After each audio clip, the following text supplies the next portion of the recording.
या मुलाला पोलीस येईपर्यंत 1.5 ते 2 तास आरोपींनी त्या मुलाच्या आई वडिलाला, भावाला, सरपंचांना, भाऊकीतल्या लोकांना जवळ येऊ दिलं नाही।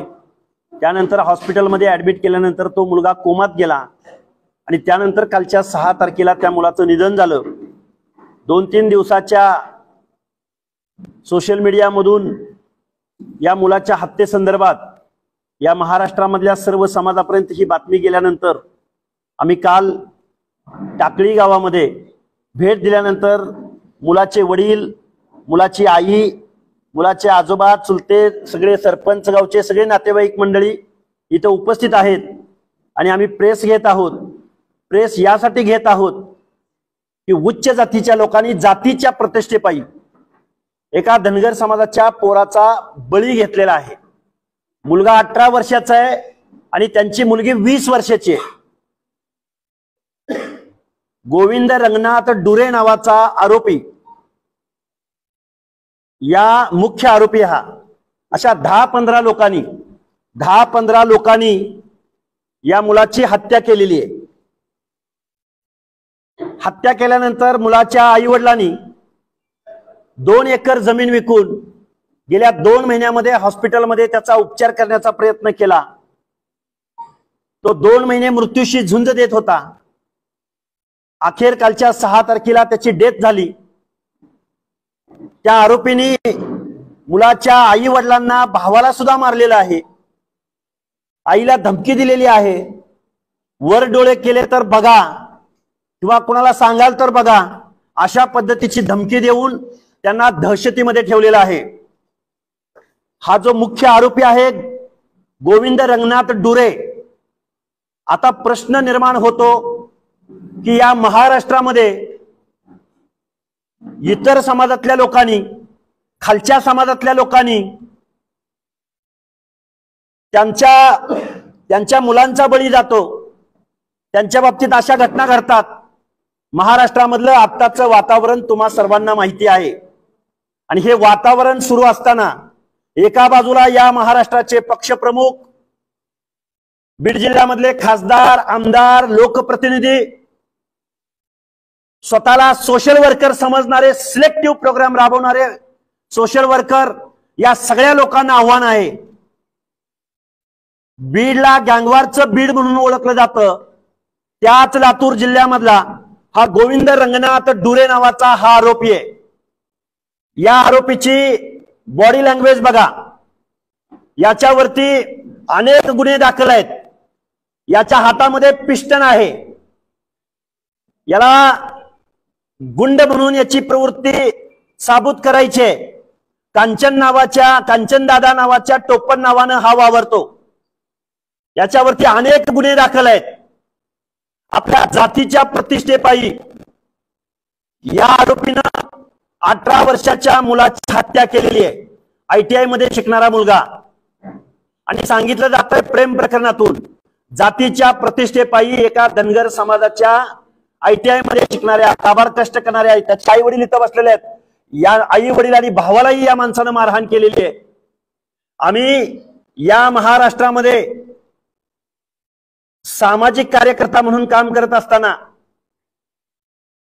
ओबीसीचा आंदोलक म्हणून काम करत असताना गेल्या अनेक दिवसांमध्ये इथल्या लोकांनी आमच्यावर जातीयवादी म्हणून शिक्का मारला।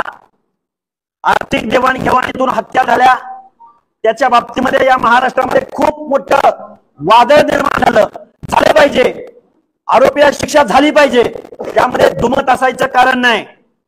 पण हजारो वर्षाच्या व्यवस्थेमध्ये उच्च जातीने खालच्या जातीच्या लोकांना आजपर्यंत कशा पद्धतीने वागणूक दिलेली आहे, त्याचं मूर्तिमंत उदाहरण म्हणजे हे लातूर जिल्ह्यातलं हे उदाहरण आहे।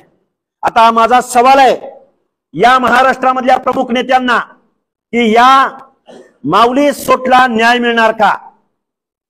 या महाराष्ट्रातल्या सर्व इलेक्ट्रॉनिक, प्रिंट मीडिया सगळ्यांना माझी विनंती आहे, ज्या पद्धतीने सिलेक्टिव्ह प्रोग्राम एखाद्या माणसाचा, राजकीय मोठ्या व्यक्तीचा बळी घेण्यासाठी इथं प्रोग्राम राबवले जातात, मग पुणे जिल्ह्यातल्या राजगुरुनगर मधल्या गिरी गोसावी समाजातल्या 2 चिमुरड्या मुलींची हत्या झाली, पण मीडिया असेल किंवा लोकप्रतिनिधी असतील किंवा आमदार खासदार असतील किंवा शरदचंद्रजी पवार मुख्यमंत्र्यांना पत्र लिहितात बीड जिल्ह्यामध्ये दादागिरीविषयी असेल, बीड जिल्ह्यामध्ये दादागिरी, पण या लातूर मधल्या अशा प्रवृत्तीच्या विरोधामध्ये कोण पत्र लिहिणार? तुम्ही मला म्हणाल जातीयवादातून तुम्ही बोलताय का?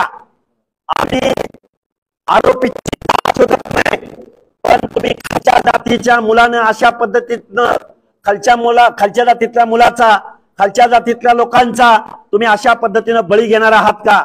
हा प्रश्न या महाराष्ट्राला आम्ही विचारत आहोत.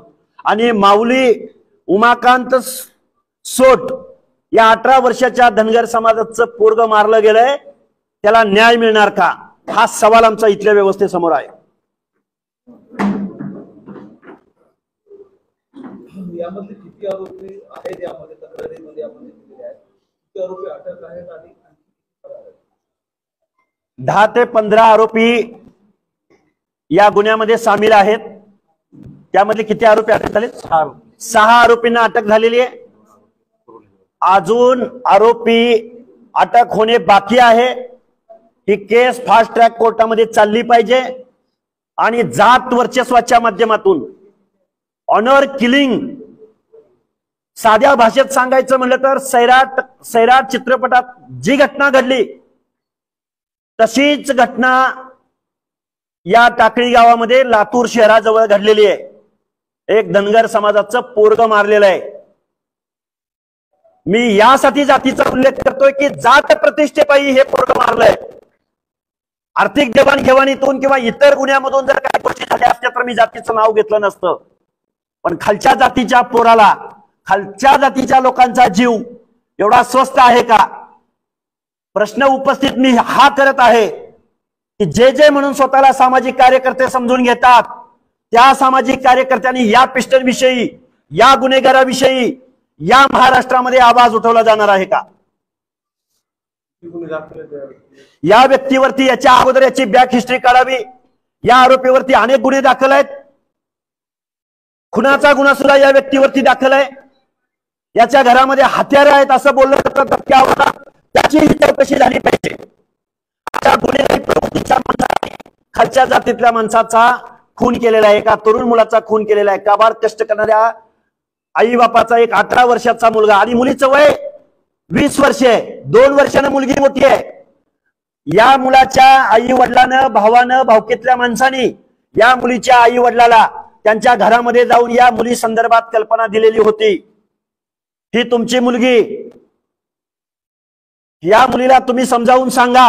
ही भूमिका या मुलाच्या आई वडिलांनी वेळोवेळी घेतलेली असून सुद्धा या मुलाची हत्या करण्यात आलेली आहे.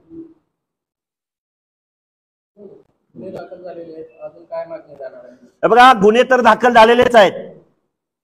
फास्ट ट्रॅक कोर्टामध्ये ही केस चालली पाहिजे, नाहीतर साक्षीदारांना फोडण्याचाही प्रयत्न यांच्याकडून होऊ शकतो.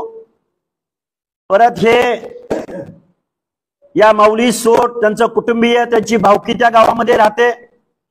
या लोकांना संरक्षण दिलं पाहिजे. त्यांच्यावरती दहशत आहे आणि या खुनाची फास्ट ट्रॅक कोर्टमध्ये ही केस चालली पाहिजे आणि आरोपीला जास्तीत जास्त फाशीची शिक्षा होईपर्यंत कोर्ट सुनावेल ती शिक्षा झाली पाहिजे, अशी आमची विनंती आहे.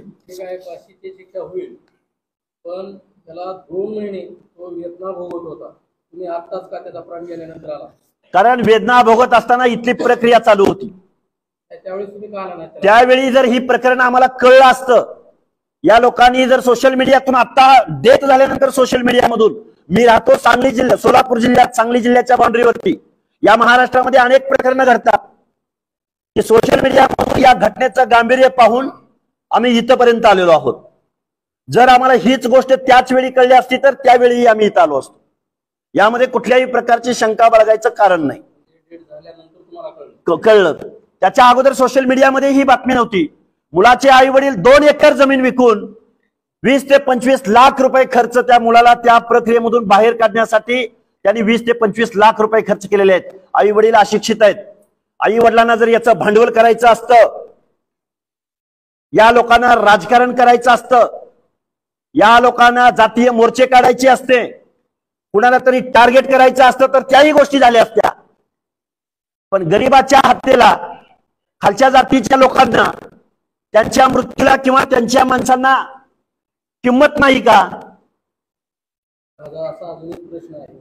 तुमच्याच समाजाचा त्या ठिकाणी सरपंच होते, तुमच्या शेजारी बसलेले जे कार्यकर्ते आहेत गोयकर, त्यांनी म्हणते तुम्ही गावात येऊ नका, जातीय तेढ निर्माण करू नका. मला वाटतं या विषयाला डायव्हर्ट करता, या विषयासंदर्भात बोला. माझं म्हणणं असं आहे की या आरोपीला लवकरात लवकर, या आरोपी आणि त्यांच्या सह आरोपींना सगळ्यांना अटक करण्यात यावी आणि फास्ट ट्रॅक कोर्टामध्ये हा विषय चालवण्यात यावा. अटक झालेला आहे, हा आरोपी अटक झालेला आहे, पण याची बॅक हिस्ट्री पण तपासावी आणि सामूहिक गुन्हा असल्यामुळे मोक्काखाली कारवाई करता येते का? मोक्काचा गुन्हा यांच्यावरती दाखल करावा, ही आमची मागणी आहे. कारण सामूहिक 10-15 लोकांनी मारहाण केलेली, 10-15 लोकांनी हा बळी घेतलेला आहे.